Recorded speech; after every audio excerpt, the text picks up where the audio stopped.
श्रावस्ती में राप्ती नदी के उफान से बढ़ी मुश्किलें, पलायन शुरू।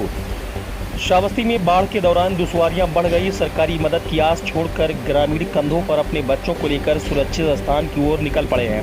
वहीं प्रशासनिक मदद केवल सूखी सड़क तक ही सीमित है। एनडीआरएफ की संख्या कम होने के कारण वो हर जगह मदद का हाथ नहीं बढ़ा पा रहे हैं। राप्ती में आई बाढ़ का पानी लगातार अब घटता जा रहा है, जिसके चलते अब एकौना व जमनहा में ग्रामीणों को कुछ राहत मिलेगी।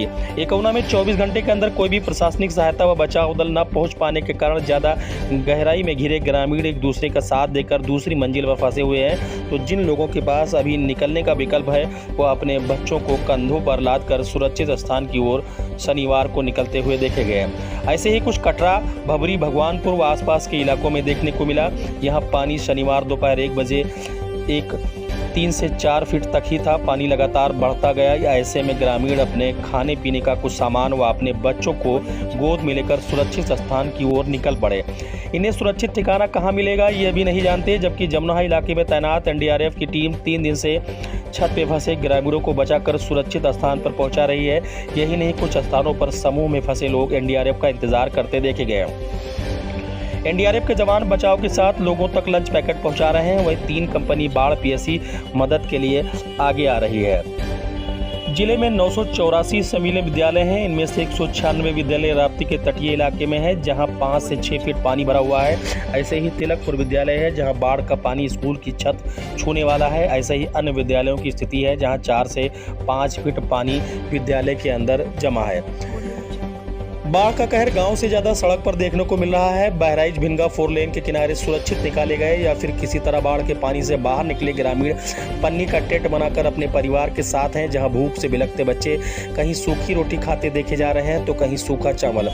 कुछ स्थानों पर प्रशासन द्वारा उपलब्ध कराया गया लंच पैकेट देखा गया, लेकिन वो इतना नहीं कि वहाँ पूरे परिवार का पेट भर सके। पेयजल की समस्या सबसे अधिक है। प्रशासन कहीं कहीं लंच पैकेट के नाम पर पूरी तो उपलब्ध करा देता है, लेकिन इन विस्थापितों को पेयजल कहां से मिलेगा, इसके लिए प्रशासन ने अभी तक कोई ठोस प्रबंध नहीं किया है। तटबंध पर हो रही कटान से तिलकपुर तटबंध पर तेजी से कटान हो रही है। यहां तक कि तटबंध का एक छोटा हिस्सा शुक्रवार रात कट गया था, जिसे मिट्टी भरी बोरियों से रोका गया है। 2 स्थानों पर तटबंध से दरार है। वहीं तटबंध की कटान को रोकने के लिए तटबंध के दूसरी तरफ से बोरी में गिट्टी भरकर डाली जा रही है। मल्लीपुर थाना क्षेत्र के ग्राम बीरपुर लौकिया के मजरा बीरपुर गांव में बाढ़ का पानी भरा हुआ है। इस दौरान घर के कमरे से निकलते हुए सृष्टि पाठक पुत्री संतोष पाठक का पैर फिसलने से वो पानी में डूबने लगी, जिससे परिवारिक जन ने बचा लिया। वहीं हालत बिगड़ने पर उसे सीएससी मल्लीपुर ले जाया गया। अस्पताल में चिकित्सक न होने के कारण उसे पास के एक निजी अस्पताल में भर्ती कराया गया है, जहाँ उनका इलाज चल रहा है। तो वहीं पर अब राहत बचाव कार्य में काफ़ी तेजी देखी जा रही है। साथ ही प्रशासन भी लोगों से अपील कर रहा है कि वो सावधानी बरतें और संयम रखें। प्रशासनिक अमला उनका हर संभव मदद करने को तैयार है। जहां पर प्रशासन को या कंट्रोल रूम से सूचना मिलती है कि कहीं कोई फंसा है, वहां पर एनडीआरएफ व बाढ़ राहत दल पीएससी कंपनी तुरंत पहुंचकर उनको बाढ़ प्रभावित घरों व गांवों से निकालकर सुरक्षित स्थानों की ओर ला रही है, जहां पर उन्हें सकुशल रखा जा सके। फिलहाल राप्ती नदी का जलस्तर कल से काफ़ी घट गया है। लगभग 1 मीटर राप्ती नदी नीचे, लेकिन अभी भी राप्ती नदी का जलस्तर 129 पर है, जो कि खतरे के निशान से 130 सेंटीमीटर ऊपर है। कुछ गाँव को जो बिल्कुल तरह जगमग हो चुके थे, उन्हें बहुत कुछ राहत मिली है, जिससे प्रशासन द्वारा किए जा रहे तमाम प्रयास अब बढ़ चढ़कर किए जा सकेंगे, क्योंकि पानी का तेज बहाव होने के चलते एनडीआरएफ व बाढ़ राहत दल में लगे कर्मियों की बोट चलाने में परेशानी हो रही थी और दुश्वारियां आ रही थी। तो वहीं सड़कों पर भरा पानी अब कम होने लगा है, जिससे आवागमन भी सुचारू रूप से अब चालू हो जाएगा। पूरी तरह प्रशासन इन बाढ़ प्रभावित गांवों पे नज़र बनाए हुए है। टीमें लगातार काम कर रही हैं। कुछ पीएससी कंपनी को भी श्रावस्ती में बुलाया गया है, ताकि बाढ़ से ज़्यादा प्रभावित लोगों की मदद की जा सके। वहीं जिलाधिकारी श्रावस्ती नेहा प्रकाश व पुलिस अधीक्षक श्रावस्ती अरविंद कुमार मौर्य लगातार इस भीषण बाढ़ में भी क्षेत्रों का दौरा कर रहे हैं और अधिकारियों को आवश्यक दिशा निर्देश दे रहे हैं कि कैसे ज़्यादा से ज़्यादा बाढ़ प्रभावितों को सुरक्षित स्थान पर पहुँचाया जा सके। वहीं डायल 112 पुलिस जवानों को भी अलर्ट कर दिया गया है कि वो अपने अपने क्षेत्रों में जहाँ भी उसे सूचना मिले वो तुरंत ही उन्हें निकाल कर सुरक्षित स्थानों पर पहुंचाएं। पुलिस भी सक्रिय है और बाढ़ प्रभावितों की मदद करने के लिए तैयार है।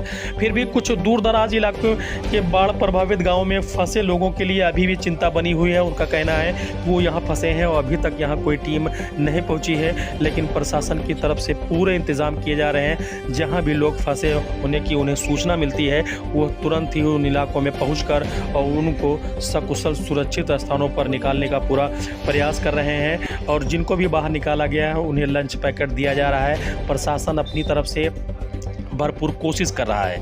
वहीं श्रावस्ती एक्सप्रेस न्यूज़ चैनल भी आपसे अपील करता है कि जहां भी बाढ़ में फंसे हों तो अपने नज़दीकी कंट्रोल रूम या तहसील स्तर के अधिकारी को जरूर सूचित दें। हो सकता है कि उन्हें इस बात की जानकारी न हो कि यहाँ आगे गांव में बाढ़ में कोई फंसा हो।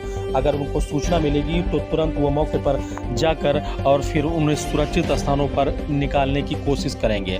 उप जिलाधिकारी जमुना सौरभ शुक्ला लगातार कह रहे हैं कि उनकी टीमें पूरी तरह काम कर रही हैं और बाढ़ प्रभावित गाँव में जाकर लोगों को लंच पैकेट भी दिया जा रहा है। जहाँ पानी अधिक है और लोग फंसे हुए दिखाई देते हैं या सूचना मिलती है, तत्काल बाढ़ राहत बचाव दल पीएससी गोंडा की कंपनी को व अन्य कर्मी व एनडीआरएफ टीम को भेजा जा रहा है ताकि उन्हें सुरक्षित स्थानों की ओर लाया जा सके और उनके लिए भोजन का उचित प्रबंध हो। प्रशासन पूरी तरह सक्रिय है और बाढ़ प्रभावितों की मदद के लिए वो तत्पर है और पूरी तरह प्रयास किया जा रहा है। बाढ़ प्रभावितों की बात करें तो उनके सामने अब स्वयं के भोजन के अलावा पशुओं के भोजन के लाले पड़े हैं। उनका कहना है कि लंच पैकेट तो प्रशासन की तरफ से दिया जा रहा है, जिससे थोड़ी ही भूख मिटती है और बाकी दोबारा के लिए उन्हें फिर लंच पैकेट का इंतज़ार करना पड़ रहा है। किसी के परिवार में 4 लोग तो किसी के परिवार में 6 लोग। उन्हें इस वक्त इस राप्ती के तांडों से निकलना मुश्किल हो रहा है। हालांकि एक राहत भरी खबर है जमुना क्षेत्र, खासकर श्रावस्ती के जमुना तहसील क्षेत्र वासियों के लिए कि कल रात से लगभग 1 मीटर पानी राप्ती का जलस्तर कम हो गया है। कुछ बाढ़ के हालात जो बेकाबू हुए थे वो कंट्रोल के अंदर हैं, जिससे अब लोगों को काफ़ी राहत मिल जाएगी। लौकी बरसाती लाल वर्मा नाम है, लौकी हम रही। तो यहाँ पे जैसे बाढ़ की समस्या रही तो यहाँ पे पानी का भराव है, तो यहाँ पे कोई प्रशासन का तो आए या कोई जानकारी दिया? कोई भी नहीं, जानकारी नहीं दिया। कोई कौन यहाँ आया? अभी आज तक के नहीं कोई आया। या गांव के लोग, हमारे प्रधान जी हैं और जिसे गांव के लोग हैं, अभी संझक शाम के लिए यही मकान में कोनो मेयर बना है, तब पूरा गांव का है सब बिना इससे वितरण भवा है सब। तो यहाँ पे कितने लोग फंसे हुए हैं बाढ़ में? बाढ़ में बहुत फंसे हैं सब। जहाँ अपने घरों में हैं, कोनो हिसाब से जी जहाँ अपन छत के ऊपर पल्ली तान के बैठे हुए हैं। हम लोगों ने एसडीएम साहब से कहने की कोशिश किया, लेकिन एसडीएम साहब ने कोई बार राहत वालों को या एनडीआरएफ वालों को नहीं भेजा। हम लोगों ने 2-3 बार हमारे यहाँ जो एटीएम साहब का भंडारी है वो फ़ोन लगाया उनके पास कि सर हमारे यहाँ बहुत बड़ी दिक्कत है, आप एनडीआरएफ वाले को भेज दिया जाए स्टीमर से। तो उन्होंने कहा कि अभी हमारे पास टाइम नहीं है, मैं नहीं आ पाऊँगा। ये सब प्रॉब्लम। अब बताइए, इतने लोग छतों पे बैठे हुए हैं, किसी को बुखार हो गया है, किसी को कुछ है, कोई दवा कोई उपलब्ध नहीं है हमारे। हम लोग परसों बहुत से बड़ा दिक्कत है सर, काल से नहीं, परसों सारी ऐसा किया जाए सर, मेरी आवाज़ को सरकार के द्वारा पहुँचाया जाए। क्या नाम पड़ता है आपका? हमारा राजेंद्र वर्मा नाम है। किस गांव में? यही बिल्कुल लोकिया में मैं रहता हूँ। मेरा मकान जस्ट नदी के किनारे है सर। मैं इतना प्रभावित हूँ बाढ़ से कि मैं क्या बताऊँ, लेकिन आज जोर के निवेदन है कि मेरी बात को आगे तक पहुँचाई जाए, एसडीएम साहब के द्वारा कोई कार्रवाई की जाए। मेरा यही कहना है।